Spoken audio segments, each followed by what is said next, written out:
Buenas, mi nombre es Eric Mota y voy a hablarles de afrofuturismo o afrofuturismo del Caribe, que es un término que tal vez no cubre todo la esencia de lo que es el fenómeno cultural en que se está convirtiendo este tipo de ciencia ficción dentro del Caribe. Pero bueno, hay que darle un nombre, ¿no? Y este término como que es un poco prestado del inglés. Antes de hablarles del afrofuturismo del Caribe y de este tipo de ciencia ficción que se hace en el Caribe, debo de hablarles del afrofuturismo norteamericano o afrofuturismo.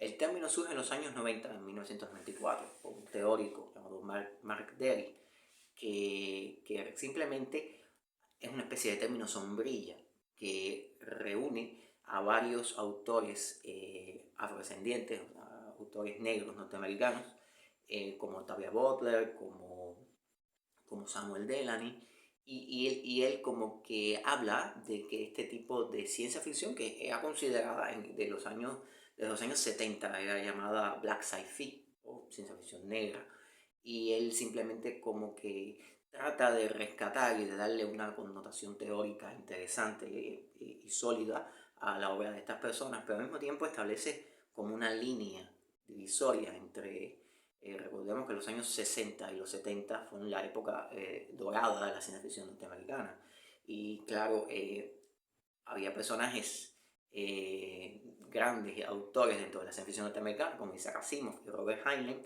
que eran blancos, y entonces decir que Samuel Delany o Octavia Butler eran superiores a Robert Heinlein o a Ursula K. Le Guin no es algo que el racismo norteamericano esté dispuesto a tolerar. Por lo tanto, se crea este término sombrilla de afrofuturism, para determinar la obra de autores negros que ellos le dicen ciencia ficción de negros y para negros, es decir, está orientada a un público minoritario. Hablar de minorías en este caso no es complejo, pero sí, a un público de determinado gueto, a un público con determinada historia racial, con determinada historia eh, relacionada con la esclavitud y relacionada con el racismo sistémico, este racismo norteamericano, que lo que establece es una diferenciación, una discriminación que hace que se aíslen las dos comunidades, la comunidad blanca anglosajona y la comunidad negra afrodescendiente.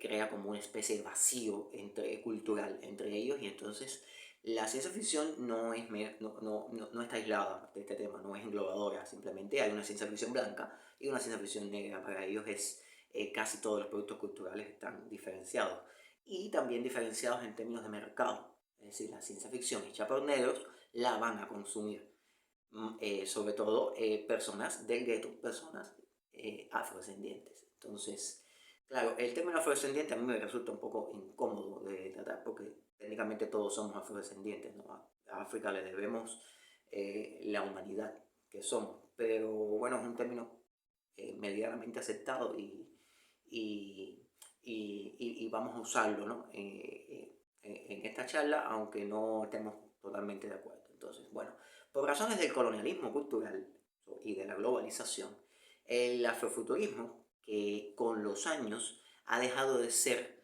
un fenómeno dentro del género de la ciencia ficción para extenderse a ser un fenómeno cultural de casi todo el arte hecho por autores negros norteamericanos, es llamado afrofuturista, aunque no tenga que ver ni con el futuro ni con la ciencia ficción.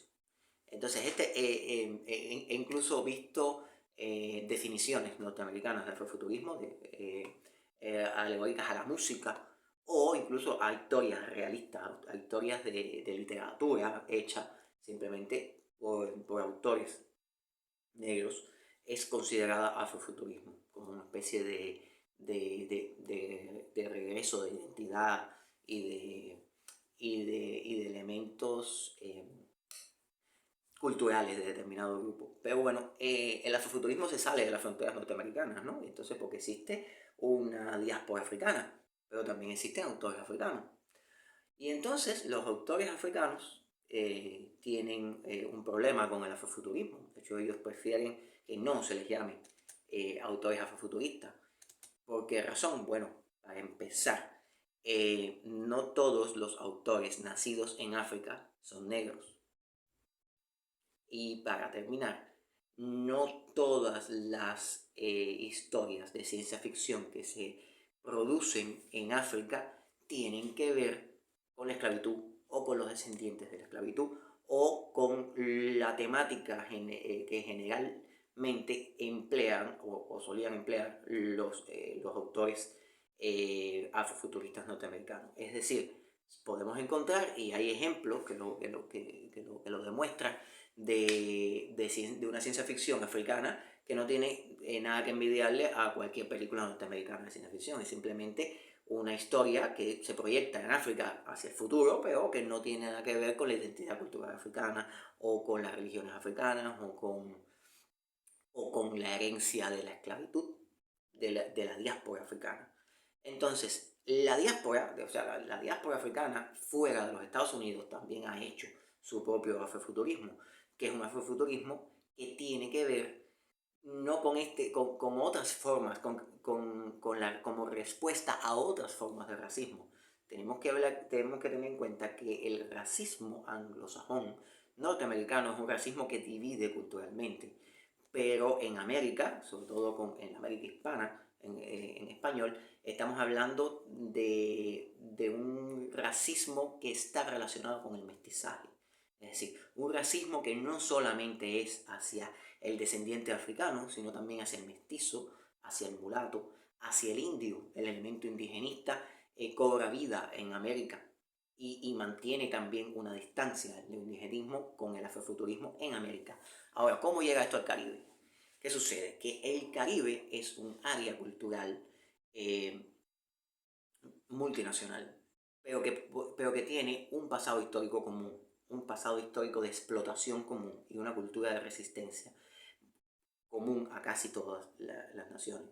Por lo tanto, culturalmente, todos los caribeños tenemos una especie de identidad cultural y de respuesta al poder, de respuesta al propio racismo, y étnicamente el Caribe es una zona mucho más mezclada, no solamente étnicamente, o sea, es muy difícil en el Caribe establecer una diferencia estricta entre negros y blancos, e indios y descendientes tanto de taínos como de Caribe, sino que también es muy difícil precisar cuando un elemento cultural tiene un cierto y determinado origen. O sea, es muy difícil saber el origen, precisar el origen europeo, africano o autóctono o indigenista o taíno de cualquier elemento cultural en Cuba, en la República Dominicana o en Puerto Rico.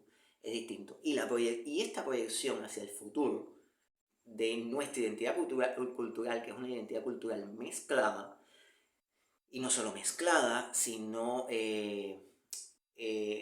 filosóficamente ordenada en términos no solamente de la lucha entre el bien y el mal que se hace extensiva a la fantasía y a la ciencia ficción, que viene mucho del mundo católico, sino también estamos hablando de la lucha entre el equilibrio y el desequilibrio, que ya es un concepto más africano o afrocubano, de el osorbo contra el hieré, o el caos contra el orden, cuando vemos las variantes indígenas y los dioses del caos y los dioses del orden de nuestro propio panteón. Y entonces esta ciencia ficción es una ciencia ficción mezclada, es una ciencia ficción que no merecería llamarse futurismo, debería llamarse ciencia ficción mestiza o ciencia ficción del Caribe o futurismo del Caribe o como quieran llamarlo.